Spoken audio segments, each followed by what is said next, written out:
នឹងថ្ងៃអ្នកទាំងអស់គ្នានេះជាវីដេអូពីឆ្នាំតមាញ់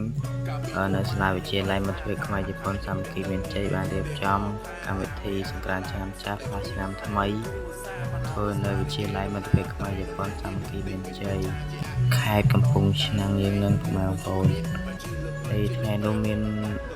បងប្អូនជាច្រើនមកចូលរួមទស្សនាឬក៏មកលេងរាំលេងកម្សាន្តក្តីជាច្រើនអ្នកសន្ធឹកសន្ធាប់សប្បាយរីករាយពេញ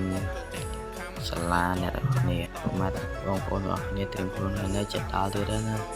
មិនមករៀបចំហើយទៅចិត្តដល់ទៀតហើយចិត្តបានដល់ថ្ងៃសង្ក្រាន្តដើរលេងទៀតហើយភ្លេចដល់ទៀតឡើយបងប្អូនទាំងអស់គ្នាតែដល់សង្ក្រាន្តឆ្នាំចាស់ផ្លាស់ឆ្នាំថ្មីឬក៏ជុំបិណ្ឌហើយសាលាវិទ្យាល័យមិត្តភាពខ្មែរជប៉ុនសាមគ្គីមានជ័យតែងតែធ្វើការរៀបចំកម្មវិធីផ្សេងជានិច្ចហើយឆ្នាំហ្នឹងកុំភ្លេចមកលេងផងកំសាន្តទាំងអស់គ្នាវីដេអូហ្នឹងមានប៉ុណ្ណឹងអ្នកទាំងអស់គ្នា